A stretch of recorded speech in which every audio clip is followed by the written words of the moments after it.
Buenas. Continuando con las ponencias de capacitación, el día de hoy vamos a tratar acerca de los protocolos de comunicación de malas noticias. Quien les presenta ahora soy médico geriatra que labora, la otra Beatriz Yanina Tarazona Soria, que trabaja en el programa PADOMI del Hospital de Salud 2 Huánuco. Siguiente.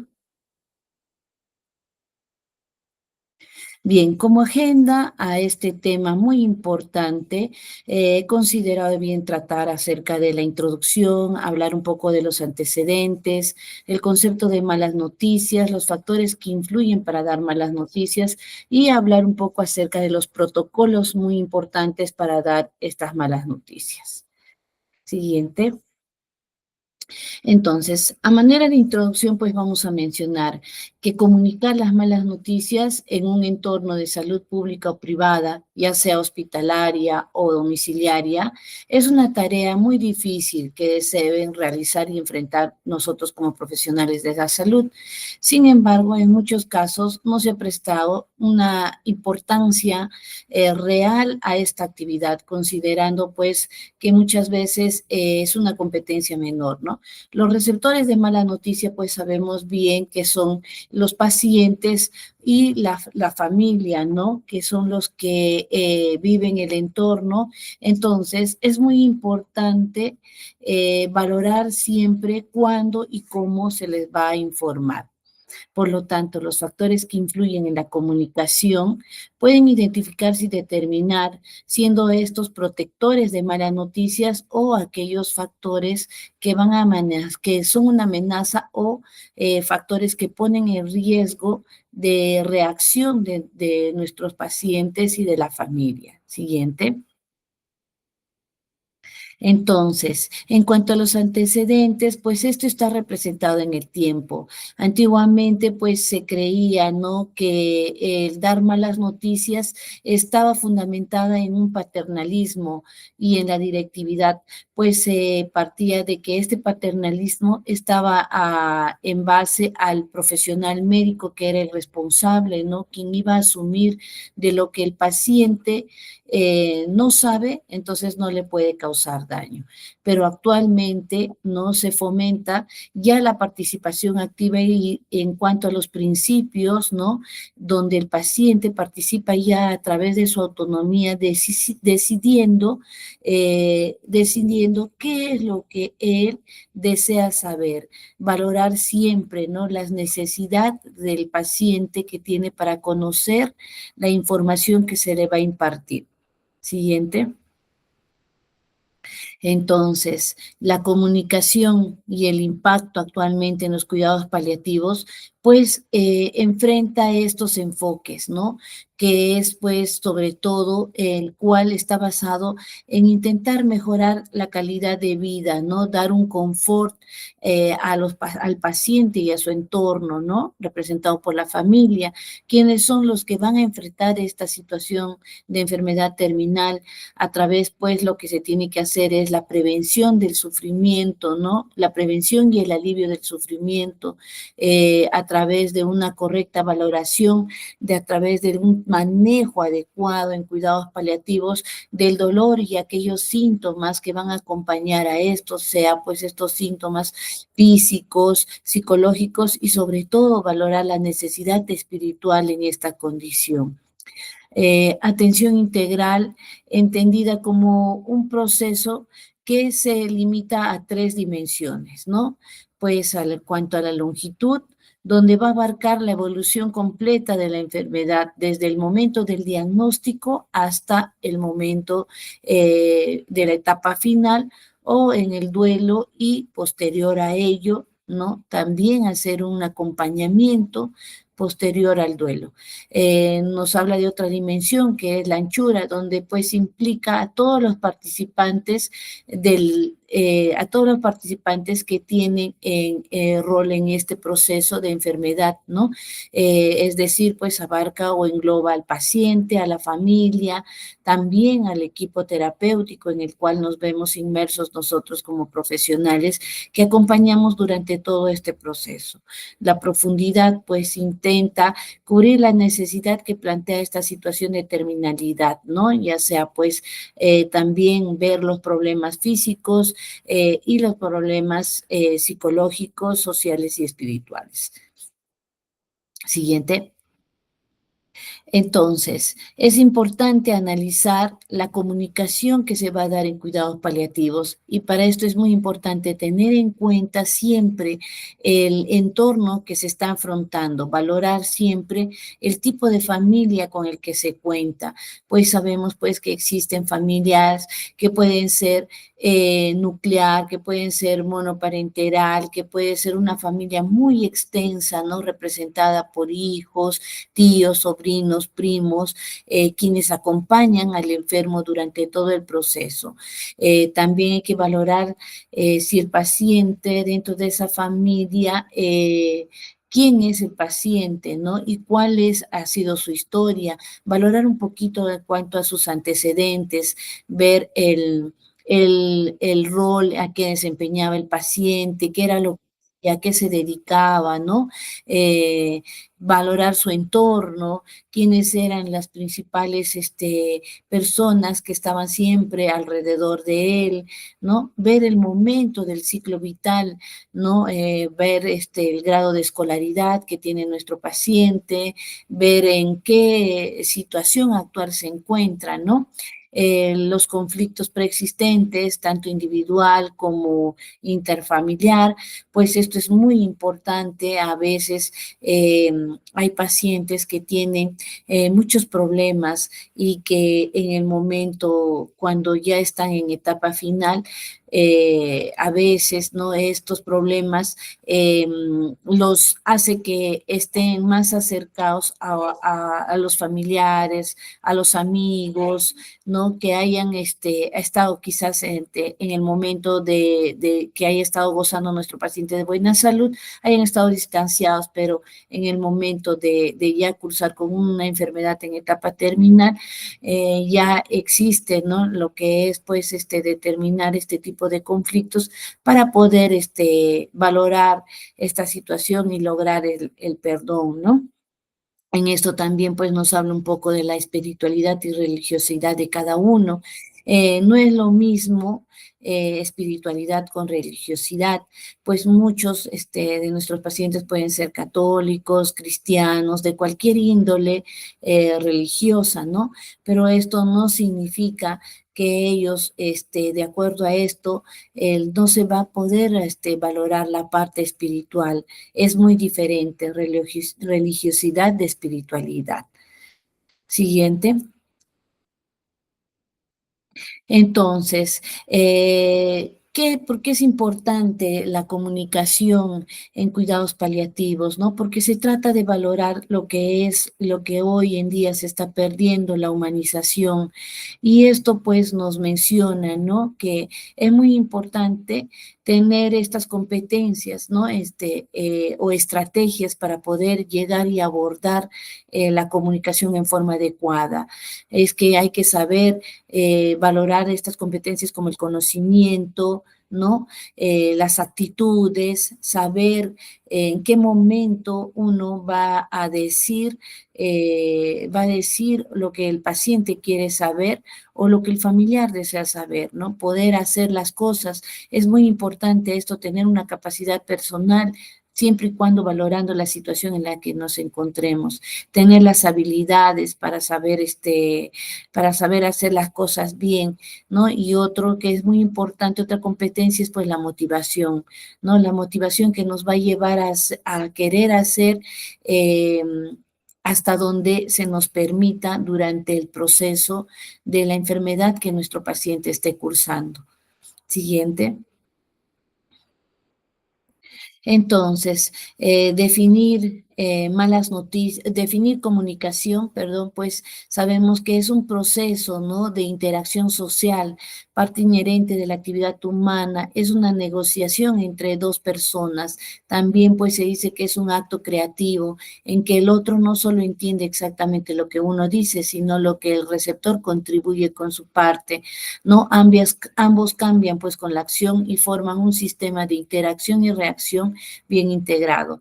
Y tenemos estos componentes, ¿no? De la comunicación, que son el emisor, que es quien transmite el mensaje, el receptor, que es quien recibe el mensaje, y esto es una realidad, es una cadena, es una retroalimentación, ¿no? Siguiente.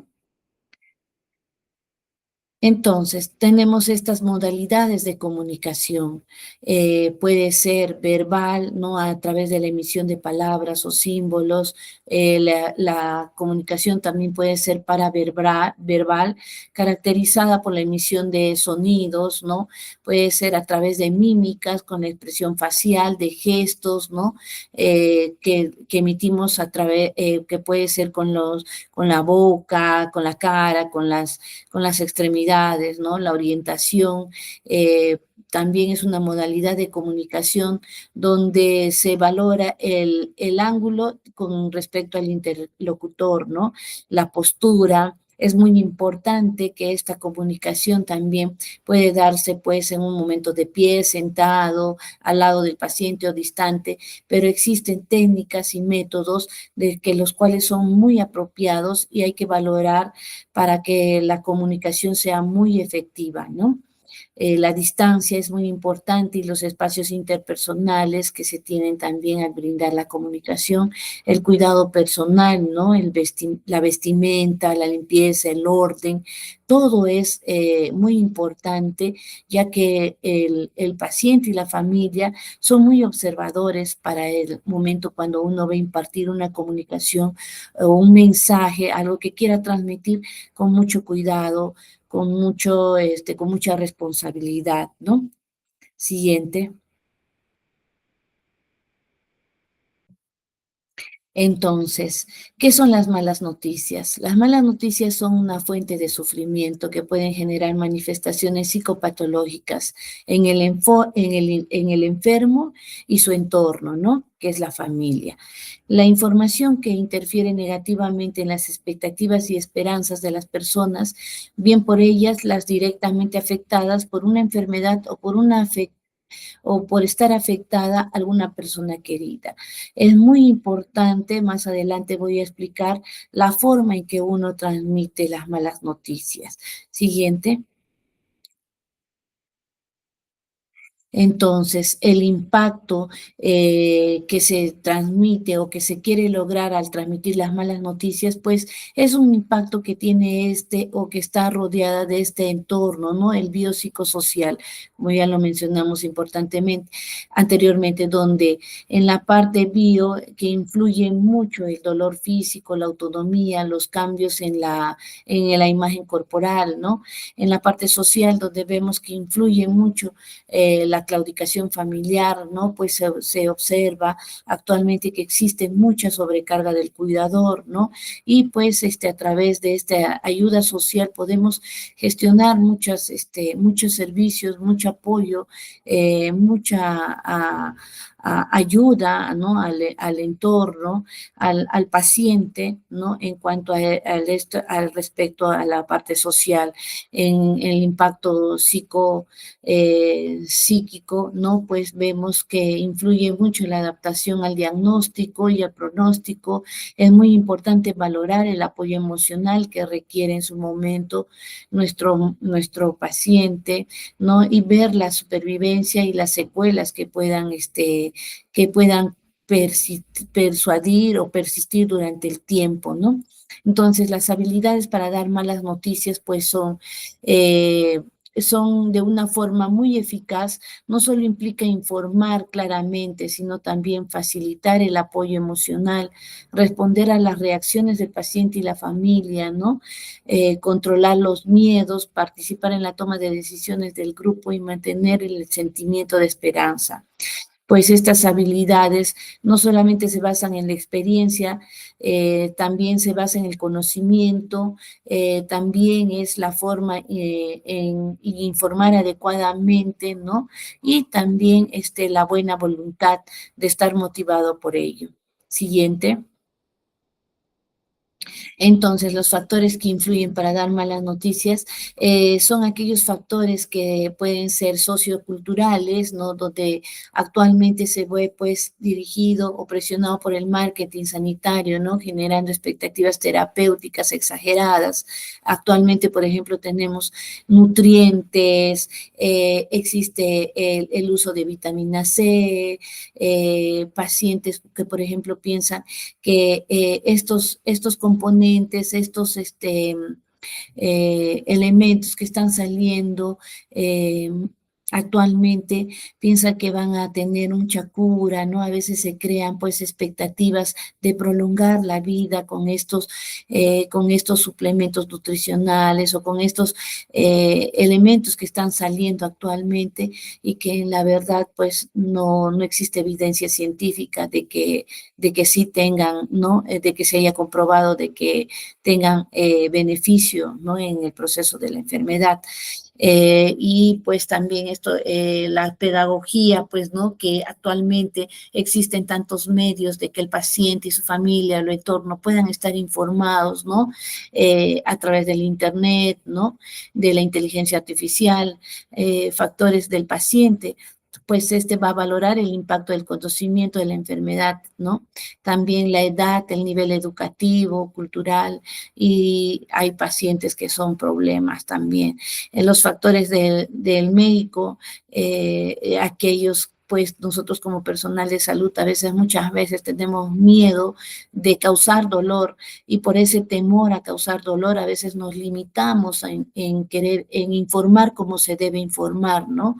El miedo de ser culpado, por ejemplo, existen familias problemas, ¿no? Que no quieren que sus pacientes sepan la realidad del cuadro, del diagnóstico de la enfermedad, del pronóstico, y cuando a veces pues hay colegas que no valoran este principio, ¿no? De autonomía, los principios eh, éticos, ¿no?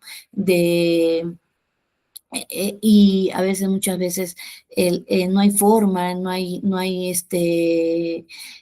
un ímpetu para poder decir la forma cómo se puede ir a abordar poco a poco, ¿no? Y de pronto, pues, puede que lo que me pasó, por ejemplo, en una emergencia, ¿no? El paciente acudió a una emergencia y el médico de turno de emergencia le dijo al familiar, su paciente está mal, se va a morir, lléveselo a su casa, ya no hay nada más que hacer. Y de frente, o sea, sin poder valorar, sin poder ir paso a paso, determinar, ¿no? Esto es lo que es muy importante en cuanto a la comunicación, que debe ser una comunicación con unos pasos que más adelante les voy a explicar.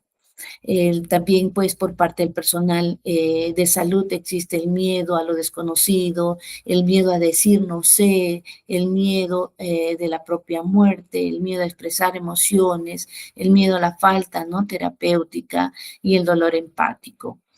Siguiente. Entonces, existe un proceso informativo adecuado, como les mencionaba, ¿no? Responder específicamente a las preguntas, valorar siempre primero el entorno, la realidad en la que se encuentra tanto nuestro paciente como como el familiar, que es quien lo rodea. Y tenemos que responder las siguientes preguntas, ¿no? ¿Qué se debe informar? ¿A quién se debe informar? Tener en cuenta eso también. Siempre se debe informar a todos, porque muchas veces pues el paciente eh, vive vive con un hermano, o muchas veces nuestros pacientes tienen padres adultos mayores y no quieren que ellos sepan la realidad de sus diagnósticos, ¿no? O al contrario, hijos que viven con padres y los padres no quieren que sus hijos sepan la realidad, ¿no? Entonces, ¿quién debe informar? Es otra pregunta también. ¿Debe informar el médico? ¿Debe informar el hijo mayor? ¿Debe informar el padre? ¿Quién debe informar?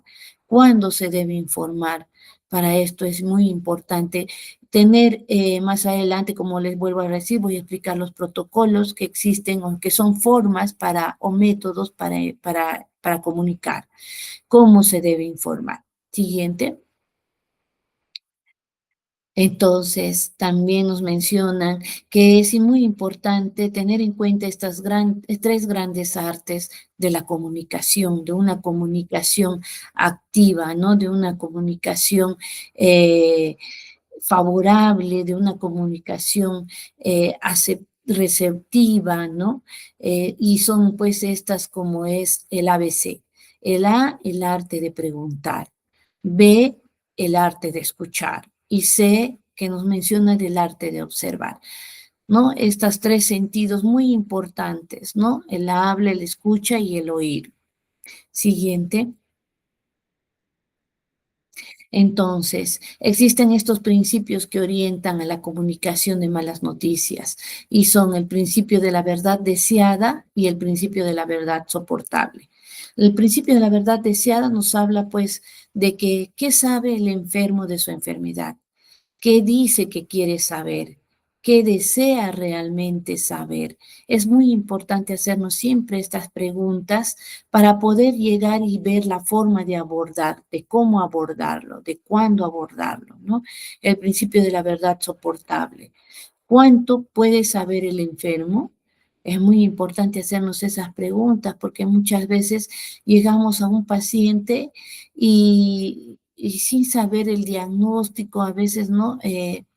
Por ejemplo, familias que dicen, mi paciente tiene un tumor y el paciente no sabe que tiene un tumor maligno. Entonces, uno tiene que valorar desde el principio cuánto el paciente desea saber.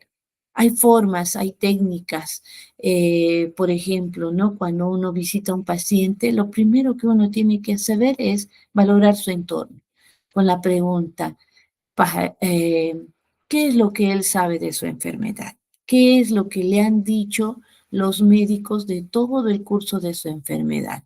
¿No? Y poco a poco seguir avanzando. Con las propias palabras que el paciente te da, uno tiene que ir abriendo, descubriendo cada término que él te diga, tú tienes que ir valorando y siguiendo la comunicación de acuerdo a lo que él conoce y sabe de su enfermedad, ¿no? Siguiente. Entonces, las características que se deben reunir para la notificación de malas noticias son estas, ¿no?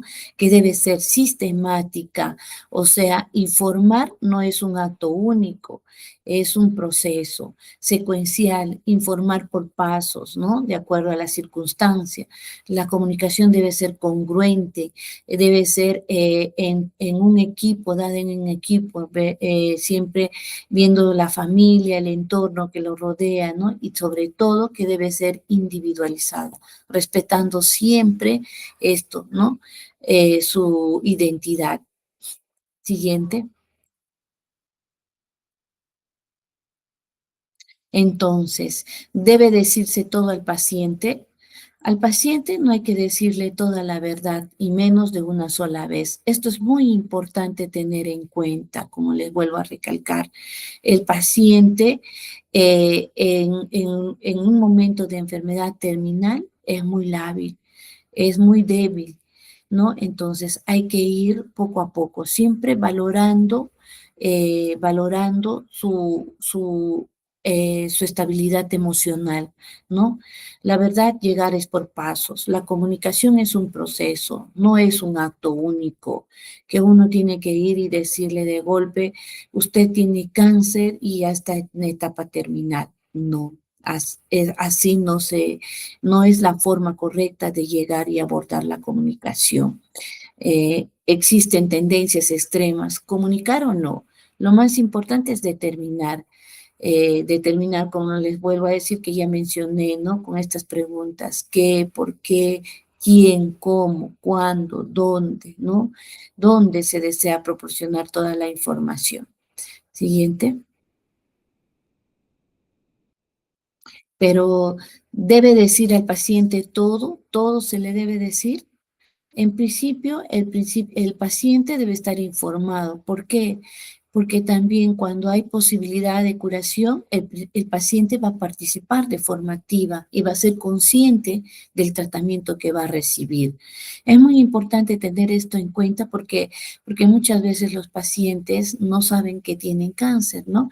Y ellos dicen, bueno, tengo un tumor, me han encontrado un tumor, y cuando van a ser sometidos a una quimioterapia, y la quimioterapia causa efectos secundarios como náuseas, vómitos, mareos, y necesitan controlarse, ¿no? Y cuando estos no se controlan tras la aplicación de inyectables, entonces los pacientes crean duda, en ellos se crea pues que el médico que los está tratando no sabe, no le está ayudando, no le está curando. Entonces es muy importante por eso valorar siempre la comunicación de la enfermedad que el paciente está cursando, ¿no? Cuando hay probabilidad de morir, pues esto puede explorar esta nueva experiencia, ¿no? Preparándose ya también psicológicamente, espiritualmente, ¿no? Para la etapa final de la muerte y sobre todo también del duelo. Siguiente. Entonces, los elementos orientados para una comunicación adecuada son estos, ¿no? El equilibrio psicológico del enfermo, valorar siempre la gravedad de la enfermedad y el estadio de la enfermedad, ver el impacto emocional de la familia y del paciente, valorar la edad, el tipo de tratamiento y el rol social. Los aspectos a considerar para informar, pues es siempre hay que tener en cuenta de no discutir con negociación como mecanismo adaptativo. Por ejemplo, ¿no? El paciente está en negación de que él no tiene cáncer, de que él se va a curar, de que él tiene solamente un tumor, que pronto se va a sanar con tal o con otro procedimiento. Pues bien, hay que aceptar, hay que validar lo que el paciente está manifestando, más no insistir y no en decirle que no, que la enfermedad ya no tiene cura, que está en una etapa final. No, siempre hay que validar lo que el paciente sabe, lo que el paciente reconoce de su enfermedad, aceptar ambivalencias, ¿no? Hablar con simplicidad, evitar las jergas profesionales o los términos médicos que muchas veces nosotros empleamos y no valoramos la cultura, ¿no? O la, el nivel académico de nuestros pacientes y pensamos que ellos sí nos entienden cuando nuestro término no es adecuado para ellos. Hay que establecer límites, no hay que establecer límites ni plazos. No, por ejemplo, no decir, no, ya te estás en etapa terminal y te queda 3 semanas. Nosotros podríamos más o menos calcular con el test, pero esto no se hace, no se establecen límites ni plazos. Informar gradualmente, como les vuelvo a decir, poco a poco. La comunicación es un proceso, no es un acto único. Hay que extremar delicadeza, elegir el momento, el lugar adecuado, ¿no? Dónde, cómo quiere saber el paciente, rodeado de muchas personas, quiere estar solo, ¿no? No se diga nada de que no sea verdad, no sea, hay que ser auténticos, no quitar la esperanza, retirar tampoco hay que reiterar las visitas, o sea, repetir la información. Esta tiene que ser consecutiva, las visitas tienen que ser eh, continuas, ¿no? Permanentes. Siguiente. Entonces, hablando de todo esto ya en el proceso dar malas noticias, siempre se ha visto que existe esto, la conspiración del silencio, ¿no? Lo que muchas familias desean ocultar con la intención de no causar más daño a nuestro paciente, quien está pasando el proceso de una enfermedad terminal. Pero esto es cerrado, ¿no? La conspiración del silencio es otro tema muy aparte y muy amplio, pero para mencionar y valorar también aquí que hay que tener en cuenta, ¿no? que la conspiración del silencio es una alteración de la información con el acuerdo implícito o explícito de negar. Es negar, es rechazar la realidad, ¿no? La situación del enfermo al propio enfermo. ¿De quién es el cuerpo al final? De nuestro paciente, quien está padeciendo. Y en este también pues tenemos quienes van a participar, ¿no? La familia y el paciente que crean una necesidad y esta necesidad es parte del equipo de salud. Siguiente. Entonces, existen protocolos para dar malas noticias. Yo les voy a mencionar 4 tipos de protocolos. Tenemos el protocolo Spikes, por las siglas, ¿no? S, donde se valora el entorno, P, donde se percibe la sensación del paciente, las emociones del paciente, la I, la invitación, ¿no? Hay que invitar a ver las preferencias, las necesidades que requieren ser informadas, la K de conocimiento, ¿no? Transmitir la información adecuada, B, donde nuevamente se valoran las emociones, valorar y validar la empatía, ¿no? La expresión emocional de nuestro paciente, y S, pues nos hablan de las estrategias. Siguiente, ¿no? Las estrategias valida en valorar, resumir todo lo que el paciente ha captado de lo que se le ha querido transmitir, ¿no? También otro protocolo es el protocolo de las 6 etapas de Bachman. Esta, pues, es más amplia, más detallada, ¿no? Por ejemplo, en la primera etapa, pues, donde nos habla de preparar el entorno físico más adecuado, y en este, pues, nos indica que hay que elegir un lugar, un espacio apropiado para la comunicación, planificar los objetivos y el contenido de la información que se quiere brindar, ¿no? La presencia de uno o varios familiares que deben ser valoradas por el paciente. Si si están presentes otros profesionales de salud, o se debe explicar la función de los mismos, encuadrar la entrevista, ¿no? Acordar con el participante los objetivos que se pretenden alcanzar, ¿no? Sentarse de forma relajada y mantener el contacto visual. Esto es muy importante. Siempre el entorno donde se va a brindar la información debe ser el más adecuado, el más apropiado, en un ambiente de silencio, tranquilo, donde no haya interrupción, ¿no? Las luces adecuadas. Es muy importante valorar todo este tipo para que el paciente, bueno, se encuentre tranquilo, ¿no? Y sepa cómo afrontar, ¿no? Es muy importante tener en cuenta cómo se encuentra hoy, qué tal, cómo se siente hoy lo suficientemente bien para hablar un momento. Con esas preguntas podemos abordar a nuestro paciente. Siguiente, la segunda etapa, entonces, nos habla de la preparación, ¿no? Perdón, de la percepción, averiguar de lo que sabe o sospecha el paciente. En esta etapa, pues, nos dirigimos a nuestro paciente haciendo las preguntas indirectas, ya pueden ser abiertas o escalonadas, ¿no? Con una escucha activa y una técnica narrativa. Conocer qué sabe de su situación actual, presentando atención a las percepciones, expectativas, conocimientos, sentimientos que evidencia antes de hablar, preguntar y escuchar, ¿no? Podemos, pues, validar esta etapa con estas preguntas. ¿Qué información ha recibido? ¿Qué es lo que él sabe? ¿Qué piensa usted sobre este problema, su dolor, su tos, los síntomas que él está presentando, ¿no? ¿Qué le han dicho sobre su enfermedad? ¿Por qué cree que le han hecho todas esas pruebas? ¿Cómo ve usted esto de grave? ¿Y qué es exactamente lo que le tiene preocupado? ¿Qué planes tiene usted con respecto a su futuro? Con estas preguntas podemos abordar en esta etapa. La siguiente etapa, la tercera etapa, es la etapa de la invitación, donde vamos a encontrar lo que el paciente quiere saber, ¿no? Consiste en averiguar lo que él quiere saber. A veces es difícil conocer si el enfermo quiere saber todo, poco, ¿no? Pues puede clarificar mucho sin perjuicio del paciente, pedirle permiso para darle la noticia, y podemos abordar con estas preguntas. ¿Es usted de las personas que le gustaría conocer todos los detalles del diagnóstico o preferiría conocer el tratamiento? También se puede abordar preguntando esto, ¿no? Si desea saber detalles o solo el diagnóstico, ¿no? Que le permita la sensación de control sobre lo que le sucede y fortalecer la percepción de un vínculo de cooperación, ¿no? Valorando siempre la autonomía del paciente. Por ejemplo, con estas preguntas, ¿no? Si el problema fuera grave, ¿cuánto le gustaría saber sobre él? ¿Hay alguien a quien le gustaría que se le contara?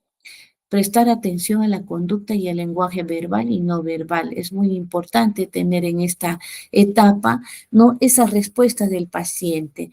En la cuarta etapa, pues, de Bachman, nos habla de que el conocimiento, ¿no? Nos habla de que es muy importante compartir la información.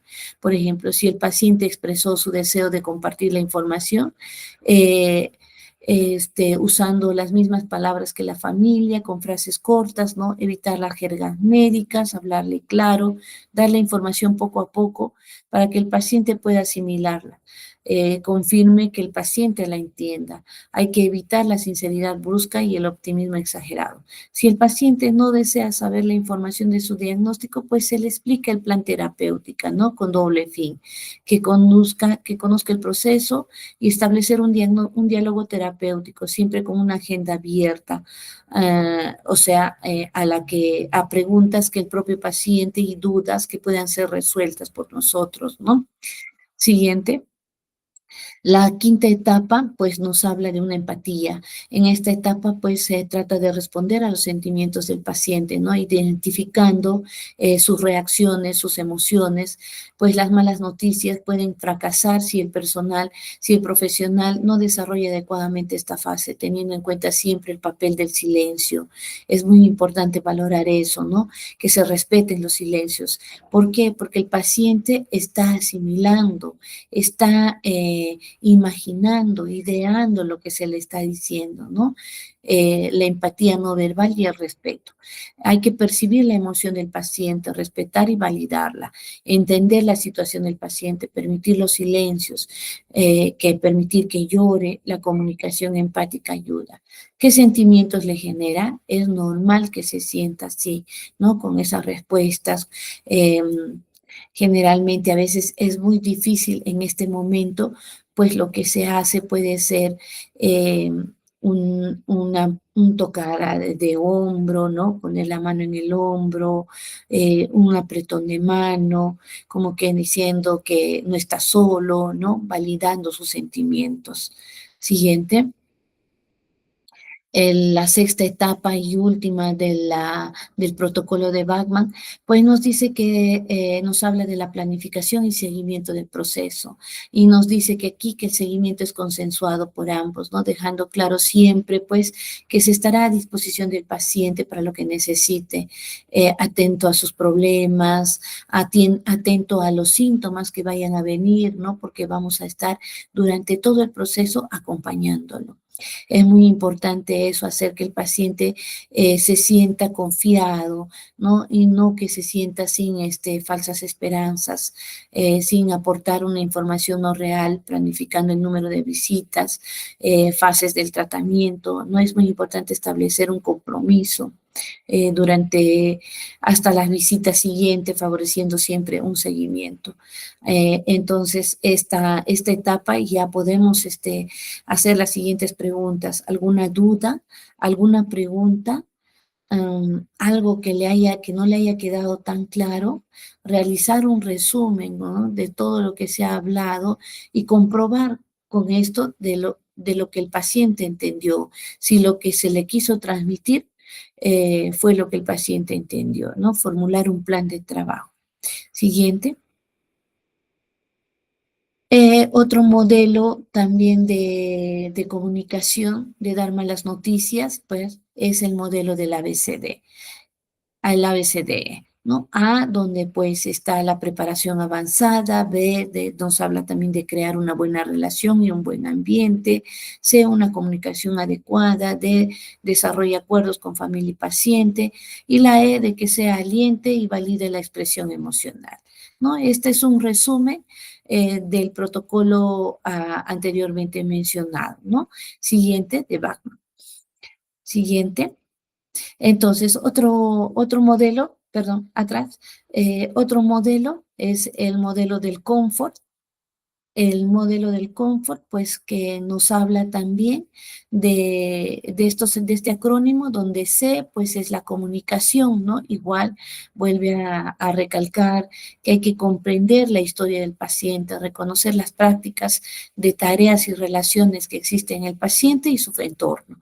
C, la C, pues es de orientación y opciones, ¿no? Donde hay que medir los niveles de alfabetización en salud, ¿no? Para comprender con humildad y cultura, ¿no? O sea, ver el nivel cultural, como les digo, volviendo a recalcar, siempre con los términos adecuados o acorde a nuestro paciente. M, el mindful, donde está la comunicación, que tiene que ser una comunicación consciente, donde se participa sobre todo en la escucha activa, ¿no? F de familia, para valorar pues la necesidad de los cuidadores, para reconocer los patrones de estos, ¿no? La F de, perdón, la O de aperturas, donde hay que identificar puntos fundamentales en el cuidado del paciente y la familia. La R de relación, ¿no? Valorando siempre la realización de múltiples objetivos para los pacientes y familias. La T, que nos habla de team, equipo, donde desarrolla procesos de equipo, ¿no? Hay que cultivar las estructuras en equipo. Siguiente. Entonces, la comunicación, entonces, la comunicación en el momento más difícil del diagnóstico, pues podemos tener alternativas, dos alternativas. Uno, si el paciente ya conoce o sospecha la verdad y desea sinceramente hablar o conocer todo abiertamente sobre el tema, pues hay que ser abiertos desde el principio, ¿no? Puede proceder con cierta rapidez, ocultar la información, puede provocar ansiedad o desconfianza. Y si el paciente ya conoce o sospecha la verdad y desea hablar sobre ella y aclarar sus dudas, esto es muy importante, muy bueno, excelente. ¿Por qué? Porque nos va a permitir explicar a explicar y planificar todo el desarrollo del plan que se va a programar, ¿no? Planificar ya todo el proceso que viene a continuación, ¿no? Entonces, es muy frecuente ofrecer información progresiva, siempre esperando respuestas y actitudes que indican que desea conocer más sin forzar, ¿no? La siguiente. Entonces, otra alternativa, pues, de esta comunicación difícil, pues es, ¿no? Si el paciente ya conoce o sospecha la verdad, pero rechaza hablar de ello o teme al diagnóstico y la más mínima alusión a ella, pues le provoca una crisis emocional, entonces hay que proceder con cautela, generar confianza, revelar detalles poco a poco, facilitando siempre la maduración que le permite llegar a ser capaz de enfrentar la situación. Hay que expresar, si expresa un rechazo, pues hay que conocer, ¿no?, la verdad y respetarse.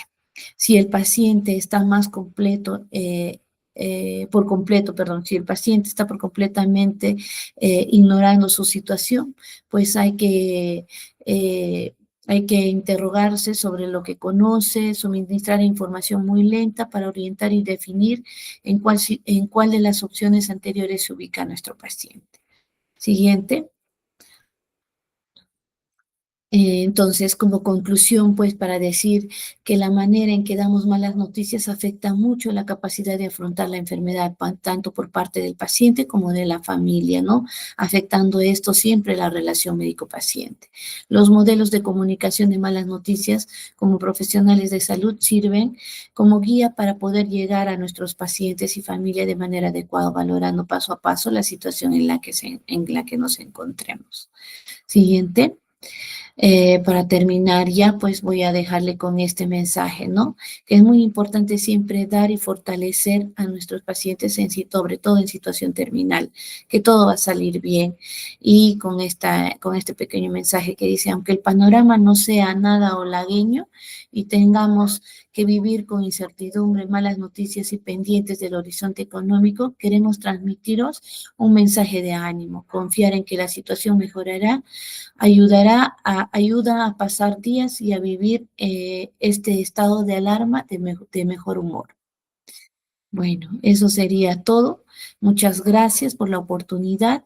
Agradezco al equipo que me ha invitado para poder fortalecer esta capacitación continua que se está dando en el Seguro Social.